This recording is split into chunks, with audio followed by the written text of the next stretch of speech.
I just called the non-emergency police and they said that they could send an officer like to my house. And they could take the report here, but I actually think I'm gonna go in. I think I wanna go in person. Cause I don't know, I don't want the cops going to my house. I don't want y'all to know where I live.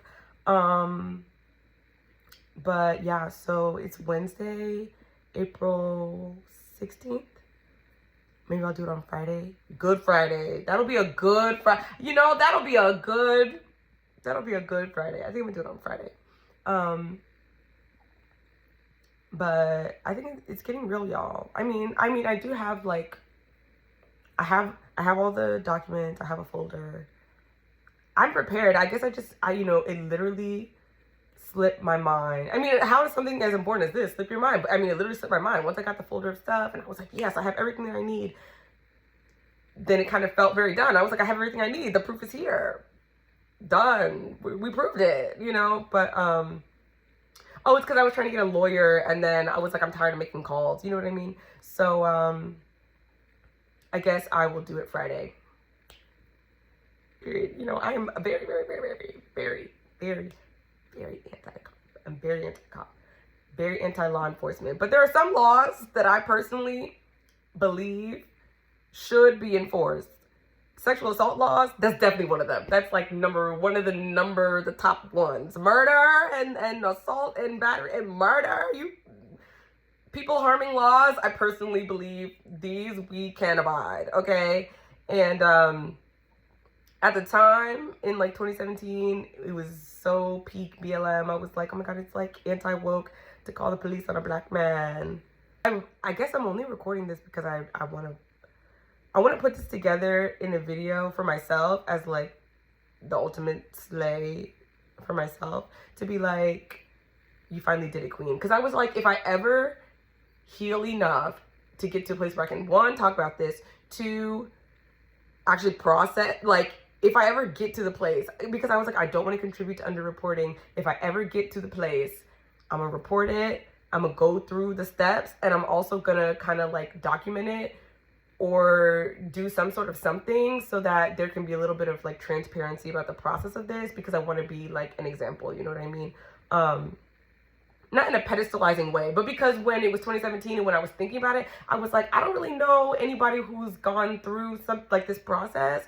And I also don't know who to ask, and especially not nobody black. So I was like, I guess I will sit here in my shameful silence and like do my work, you know? But I actually think that it's really important to have more examples of like what it looks like to take action after sexual assault. And like, because I did all the, you know, I did all the mental stuff, I did all the emotional stuff and the therapy and all the but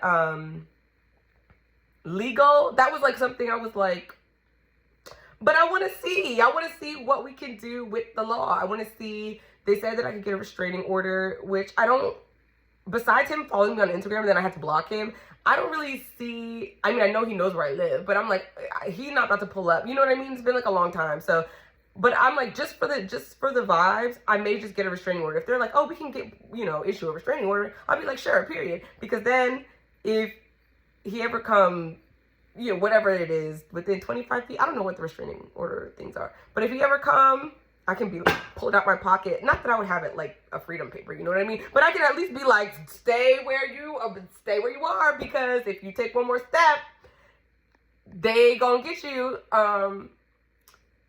So I'm just interested to see. Honestly, I'm interested to see what happens. But I do believe Friday shall be the day. Friday will be the day. Maybe I'll have my mom come with me. I was going to go by myself because I was like, I want to be a strong, independent queen. But I also think that that's a little too much. I'm not going to the police station by myself. I'm not going to the police, talk to the police without support. I'm going to just ask my mom to come with me, I think. Then we can get like food after. You know, that's what I mean. It's Good Friday. We're going to make it a Good Friday. We're going to start by reporting my sexual assault to the police. And then after that, we'll go about our day and like do something else. But, okay, those are just my thoughts for now. I already said it's Wednesday, so. Okay, see you later. Okay, I did part one. I'm taking a quick bathroom break. It wasn't as bad as I thought. There's no bunch of towels in here. Okay.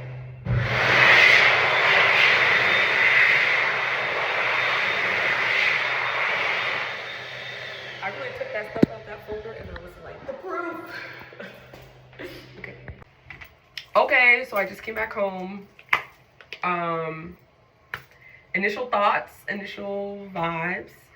I'm still a little bit in like shock that I actually did it. I'm like, the day that we thought would never come has finally came.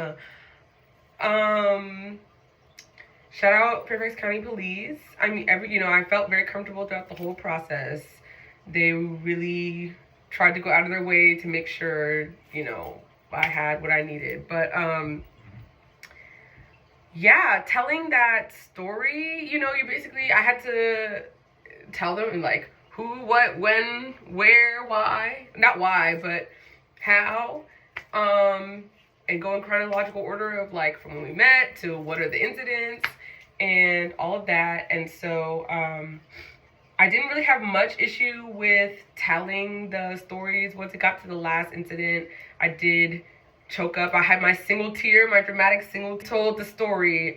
Both my parents were sitting there, which was helpful, which was really nice. I'm actually really, really glad that they came. My poor dad was sitting on the end. I sat next to my mom. I sat on the end, and my mom sat with me, and then my dad sat on that side. And I kind of purposely had him sit over there because he's kind of like me. Like, when you hear something you don't like, it's all over your face. He was kind of huffing and puffing a little bit. He was kind of, but I understand from a parent's perspective, it's really hard to hear that. It's really hard to hear that. And I hadn't ever really told them too much in detail of like what happened. So this was kind of their first time hearing the full story in chronological order and all of that. But I'm glad they came. It was helpful. I thought I would be a little bit more like emotionally all over the place than I was. I was a little bit after the because it was like I had to tell the first officers, the initial officers.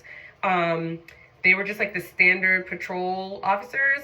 They did the initial kind of assessment and they were like, okay, so we're gonna take this to like the sex crimes people, we're gonna pass this along to them and to our supervisor, and like they'll take it from there and they'll decide from there who else should be put on this case. So I had to tell it like that one time, like tell the full story and the details kind of like that one time. They passed those notes to the next guy. He came, and I will say it was really nice. One of the patrol officers, he gave a very impassioned little speech at the end when he left, where he was like, I just want to say, he's like, I hate to hear this type of stuff. I'm very against this behavior. It just, I'm proud that you reported it, but I'm really, really sorry to hear that you had to go through that and that you've been struggling with that because, like, you said this was years ago, but he's like, but it's still, he's like, I know you've probably been carrying that for a while. I was gonna say I'm sorry, but I'm not sorry. But I really, really have, and I think maybe it's kind of just hitting me now, like, I really have just been sitting on it for like a really, really long time, and it's been like impacting me like secretly, not so secretly sometimes, for like 8 years, 2017, 7 years, 8 going on 8 years.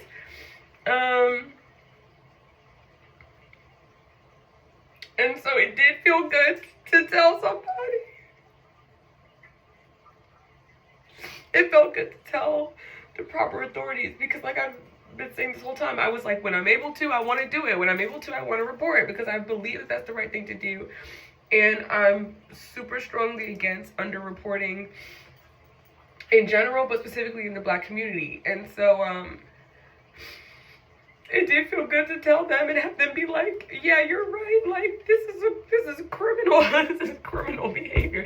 He was like, this is assault, this is statutory blank, this is whatever the other criminal code. He was like, these things count, these are felonies. Like, he's like, besides the other 3 incidents, these are felony assaults. This is a felony. I'm like, I feel really validated by that. And I brought my evidence folder. I took a picture of it I had it laid out like my first day of school outfit. I was like, this is what I'm going to use. Because honestly, I've forgiven him a long time ago, but I do believe in accountability. And I'm like, you must be accountable for your actions. I'm going to report this because that's my duty as the victim. There's a felonious man running around town. I have to report. I can't just be letting y'all, he could be, I don't know if he's still, I don't know. But I cannot in good conscience be letting a mischievous, menace to society, criminal man running around the town. Not in my town. Not around these here parts. Not where my people live. So basically, yeah, I talked to the initial people. I had a follow-up with the person who took over the case, who I think he's in the sex crimes division. Dun dun, you know, SVU music. See, people like watch shows like SVU, Law and Order SVU. First of all, I've never seen that show because I don't need to see a fictionalized version of my life. But they watch these shows for entertainment, which I've never understood what's entertaining about this. I mean, maybe they're like, oh, it's educational as well. But I'm like, if you have been a SV, you would not be. Anyway, the detective is going to come. They give you an option of, do you want the detective who's going to get into the nitty gritty details, literal times, because I had to, you know, I gave like a general explanation of like each incident and like what happened, what did he actually do, but I'm gonna have to give super details to the detective. So they're like, you can either do that at the police headquarters, like the county headquarters, or you could do it at home. So I chose to do it at home. They will send a plainclothes officer in a non-police vehicle to your house to take that report and stuff. So I chose that option. So we'll see how that goes. That should be happening on Monday. Obviously today's Friday. It's Good Friday. I told you I was gonna report on Good Friday, and it's the goodest Friday because I reported it. We did it. So Monday the detective will come. We'll chat.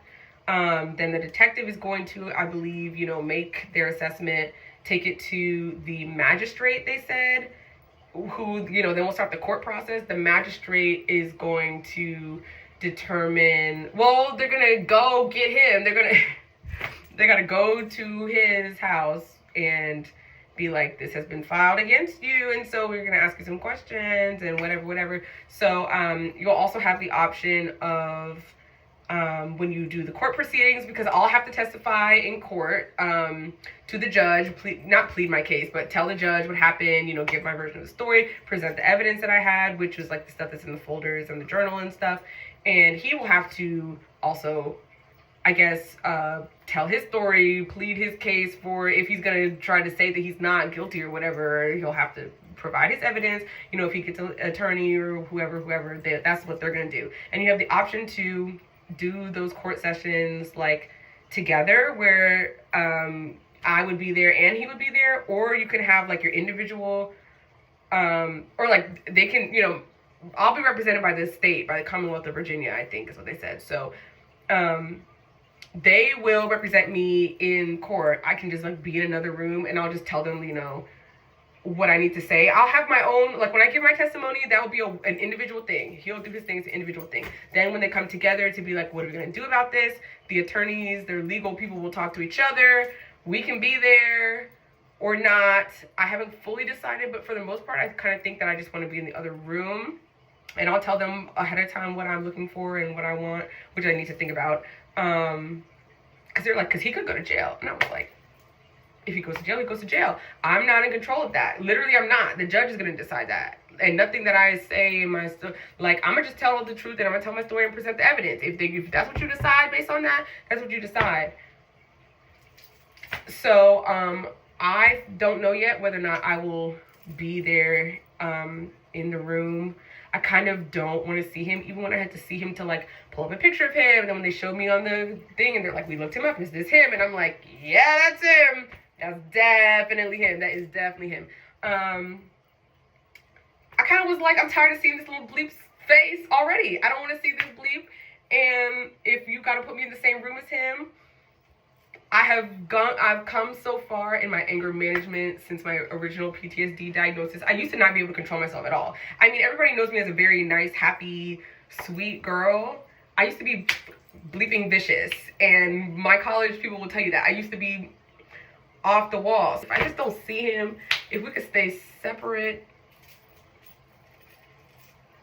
I feel like that would be cool. If my parents, I'm like, you don't want my parents in the room with him. You do not want my parents in the room with him. You know, but see, but we don't want to go to jail. You know, we can control ourselves. We can control our hands. We can control our bodies. I just don't want to be tempted to, you know. So I'm still thinking about that, but we are going to press these charges. At first I was like, I don't think I'm just going to report it and I'm not going to do anything. But no, we're going to press the charges. We're going to press them. Virginia's going to do it on our behalf, technically. So really, the state of Virginia is pressing the charges. Cameron, am not pressing the charges. The Commonwealth of Virginia is pressing charges against this man. So I'm going to let them do it. I just need to be there to tell the story, and I just need to provide my evidence, which I have provided and which I shall provide again. And I'm kind of excited. They were like, low key, they're like, it probably won't take that long because we don't need to identify who it was. You know who it was. You have your evidence. All this stuff kind of lines up. Never you fear. Literally never you fear. Justice is here. So that's my summary of the day. I'll tell you on Monday how the detective thing goes. But overall, I think it was a pretty smooth process. It was not very intimidating. I think they did a good job of understanding that I am a victim and like providing a safe environment to tell it. They were not like being super cold with pressing for the facts and stuff. You know, they're very sensitive about like, you know, I hate to ask this, or, you know, just kind of as take your time, but like I do need to know this specific thing, you know. And I was like, okay, I'm able to do that, because truly I was like, I'm not going to pursue this if I don't feel comfortable being like, yep, he did this and this, know this is when he did it, this is where he, you know. I was like, I need to be able to provide the information. I cannot be like a sniveling mess and being like, oh my god, I'm so like, you know. I was like, I'm not going to try to do it if I'm not ready to do it. So now that I'm ready to do it, I was able to do it. So it really was fine. Definitely take your time if you are thinking about something like this. It didn't take too long. We were there maybe like 2 hours, an hour and a half. I don't know. Time was really flying. But yeah, so that's what I think. I'm like, I feel like I'm giving a review. I'm like, I highly recommend reporting your sexual assault. I highly recommend. I mean, because, like, what? The world didn't fall apart. He not coming, you know. If you're safe to do so, if it, you know, I think you should do it, because truly,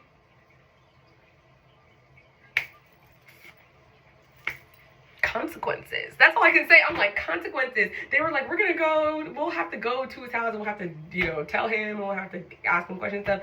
And they were like, just so you know, the number one response is denial. You know, immediately they're usually like, oh, I don't know this person, I've never seen, I don't know what you're talking about, I don't know what you're talking about. And I was like, that's fine if you say that, because quite literally I have so much proof that you do. I have so much proof that it did, that, but I have the power of God and anime on my side. So I think we can take care of this and wrap it up quickly. Truly, I do. So that's all. But I will let you know on Monday. Thank you so much, Cameron. Thank you, Cameron, for doing this. I truly do feel like, because even when I was telling the story, I was like, oh my God, I personally right now would never have, I would never let this happen to me. I would have seen all of these red flags immediately. Like, I would have never let like someone treat me this way, because it was something where it's like the incidents got gradually worse. After the first micro fraction, before we even fully got to the point where there was that first incident, I would have been like, goodbye, shut this whole thing down. And I'm like, this little gremlin, I'm like, I wouldn't have even went out with you in the first place. But my self-esteem was at an all-time low. I was suffering deeply. I'm like, so the things that you accept when you believe you deserve nothing, you get nothing. You know what I mean? So I'm just really proud of myself in general, that like I can see the growth and change in myself, and I feel 100% like I'm just like doing right by myself, because my poor little 2017 self was screaming and crying out to be like, somebody avenge me. Like, I can't live with it. Like, I don't know. And I'm like, I'm here, girl. Like, I'm here, girl. Don't worry. I'm like, don't worry, because I'm here now. I'm taking care of this. I'm taking care of you. We're not gonna let this slide. We're not letting this, We're gonna do this, okay? So, those are my thoughts. Patting myself on the back. They were like, you should be proud of yourself. I'm like, I am proud of myself.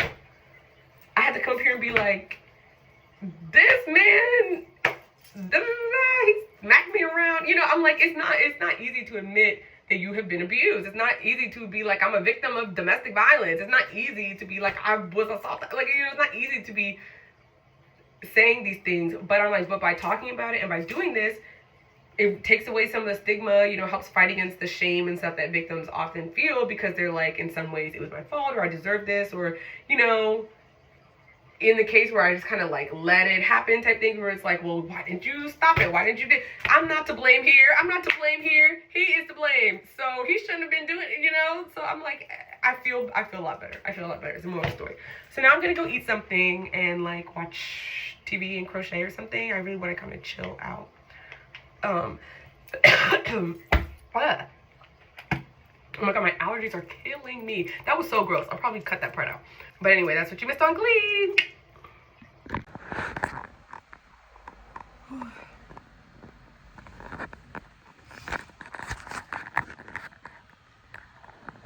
It's day 3. I think it's day 3.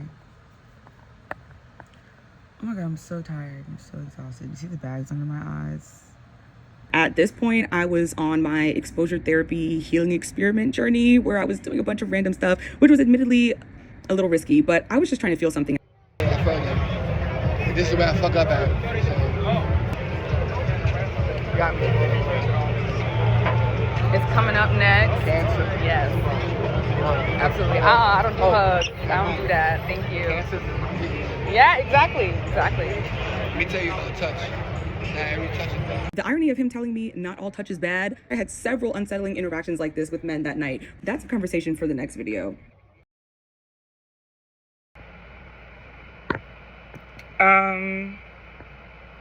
I just got off the phone with the detective, and he said that they have decided not to bring the case to court. They decided not to bring the case to court, and allegedly for just a couple of reasons. One being that it was a long time ago. It's like 7 years ago. I guess now 8. And I get, yeah, it was a long time ago. I'm like, what, you think I misremember? Even though we have, you know, dated documentation from that time. But okay, it was too long ago. And they're like, why now? And when they asked me why now during the interview process, I was like, well, it's literally just taking me up until now to be able to say anything, truly. But I also just think it's the right thing to do. And I did say, I was like, I know a lot of young women now who are in like similar situations and things like that. And I'm like, it just kind of keeps, you know, it reminds me of the push and the kind of pledge I made to myself that I'm like, I don't want to contribute to this sort of cycle that's going on, and I'll report it when I am able to, whatever. Maybe they were like, she's doing it for other people. I don't know. Maybe I really don't know. I really don't know. The detective, he was like, unfortunately, he's like, it's not up to me, and I really thought, and I really tried, and I'm like, I think we all thought that justice, because I was like, so what happens now? Like, they're like, okay, we do not want to prosecute the state of Virginia. We don't want to prosecute. And I was like, what happens? So what happens to the case now? Like, what happened? And he's like, basically just kind of gets like thrown out, just gets kind of disappeared. He's not gonna go on no registry. He's not gonna get no charges, no jail time, no nothing. He's just informed that some sort of crime was reported against him, and then he got a lawyer. Instead of talking to them, he got a lawyer. What innocent person who don't know nothing about what's going on is getting a lawyer? And he know what crime. He was like, a crime from this, and he was like, oh, this? I need a lawyer up. I mean, that suggests. But it's kind of the reason why I said I was going to film this process and my reaction to this process. Because like I said, technically, and which still stands, my goal, I'm like getting hot because I'm getting upset. My goal was to report it. My goal was to fulfill my contractual obligation to myself. My head is itchy. I just wanted to report it. I really and truly, I was like, I didn't even necessarily, it's not like I wanted something bad to happen to him or anything. I wanted to report it. But once they were like, we can take this to court and we should press charges and we should take it to court and I think you have a really good chance and blah, blah, blah, blah. I was like, yeah, let's do it. Let's do it because I want to see the extent of the legal process. But this is it. This is me seeing the legal process. This is why y'all were saying you watch SVU because in the show, victims get the real justice and in real life that shit don't work. So I'm like, well, let me see. I have learned now. I've learned now. Y'all gonna learn today. I've learned. So now he's just like, so now it's literally over. Like now it's literally over. They like said no. They were like, I mean, it's not like they're like, this didn't happen. Because nobody can be like, this is a lie and this didn't happen. Like, regardless of like, you know, they're just trying to be like, can we prove it in court? And they're like, because it's been so long, because we're not fully sure, I guess, why you're doing it now. And these were just the detective speculations. They didn't literally come back and say, like, to me or anything, like, this is what it is. He's just like, I'm just thinking the issues that seemed to come up was because of how long it's been and unclear of the motivations as to why, and also maybe the inability. Because I was like, do you think you just can't prove that it was him? And he was like, no, I don't think that was the issue. And I'm like, well, if you don't think that you could, it wasn't the issue. Oh, he was like, part of it was you just letting some of the incidents where you kind of let it happen. Like, you didn't necessarily fight back, and like, you know, you have to be under threat, force, or intimidation. And these instances are kind of blurring the lines a little bit of whether it was fully force. Intimidation, sure. Coercion, yeah. But, you know, there's only like verbal examples of that, and the written examples of like that was taking place. There's not like proof per se of the intimidation and the threat taking place. And what I was saying about like his mental health and how, you know, the threat to KMS if I leave and all this kind of stuff, I don't have documentation of that. Because I deleted, you know, I don't have our text thread. I deleted that because I was like, so I don't have any of these messages still. And so it's like I'm taking my word for it that these things happened under the threat of intimidation and because I was hit in the face and I didn't want to get hit again and all this kind of stuff. But because it's not like this happened and then like immediately after, he was like, maybe if it within the week, a few days later, you had come and done some sort of report, gotten a physical exam done so we could get DNA or something that shows like at the time, if we could have collected some more. But I was like, I don't even know. I mean, I think the earliest thing was like 2 months later, I got an exam at the school, but that was because I had to go back to school. I mean, I wasn't going, while I was still at home in the summer, I was like, I can't. So anyway, all this to say, I did pursue the legal process after my assault. I was sexually assaulted multiple times in 2017 within a 1 month span. It was bad. It was horrible. It was traumatic. I'm still feeling the effects and recovering from them.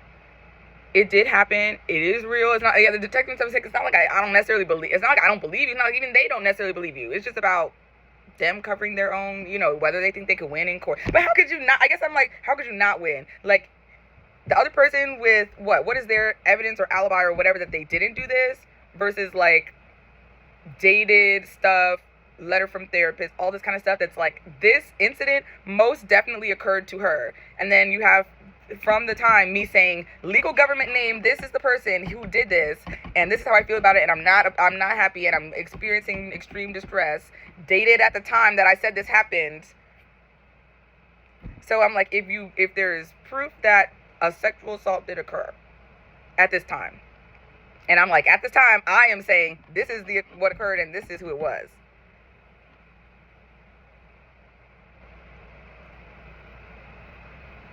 versus him being like, and then he gets a lawyer. He don't even be like, I don't know what you're talking about, I'll come talk to you, but I don't know what you're talking about. He gets a lawyer instead of choosing to show up to his interview. I'm like, 1 + 1 is 2. 2 + 2 is 4. What the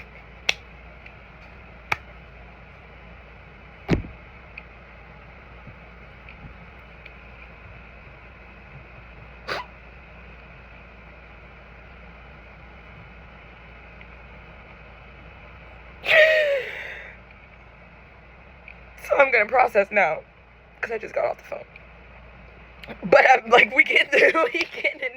We getting it now. And since the case is over, I can go ahead and wrap this up. And they won't be like, she's doing this for the... Y'all don't have to worry about me. You don't have to worry about me. I did what I was supposed to do for me. I was like, whatever happens after that, it's out of my hands. I'm gonna let it be out. It's all the way out. I had no control over it this whole time. That's part of the anxiety. I had no control over it. I didn't have any control over any of this, over it happening. And they're like, well, you did. You kind of let it happen, girl. So he wouldn't kill me and him. So I was trying to, and I was like dissociating. You can't be like, well, you let it happen. I was literally dissociating mid-assault. Like that, I mean, fight, flight, freeze, and I chose fucking freeze. So, I mean, I chose fawn and freeze. Truly, most of the time, I chose fawn and freeze. Because, like, okay, you got locked in the car. How much... I kept trying to get out the car, and he's locking it back. What did you want me to do? Punch him in the face? I mean, I could, but I'm like, intimate partner violence, you know, I'm like, this is my first, like, dating experience for real. I'm like, you really think I'm capable of that? And they're like, well, you didn't really stop him. You didn't really stop it. You kind of just let him do it. And I'm like, what? But does that signify consent? If you are like, I'm not consenting to this, and then he's like, I'm gonna do it, and they're like, well, you let him do it non-consensually. If somebody does something to you non-consensual, is that not assault? Is that not assault? Whether you allow them to go through it there, or whether you fighting them teeth and nail the entire time they're trying to do it, either way, is it still not? You would take it to court if I valiantly, if I was like, no. So I tell you, I should bat. I'm not gonna say that. I'm not gonna say that. But I'm gonna take some time now. But for you, girl, Cameron of the past, for you, girl, I did it. I did what you asked. I do feel better because I did the right thing. I mean, y'all did the wrong thing. By not continuing this, y'all did the wrong thing. I mean, that's not me. I said I did my part. You don't want to put him on the sex offender list. You want to let him run free in the streets, and you want to...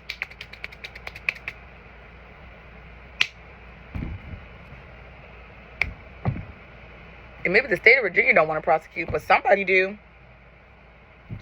Somebody does, right? Like a private, do it have to be the state? Could it be someone else? I don't know. I'm like, how do I get a second opinion? Let's get this, like, because they're like, well, we're done with this. And I'm like, well, yeah, you're done. I didn't say I was done. But this is kind of effed up. This is Dr. Luke in it. It's getting crazy.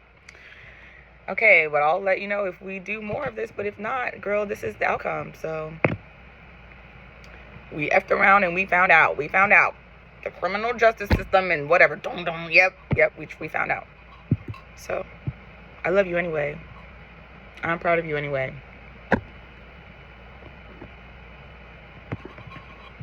Okay.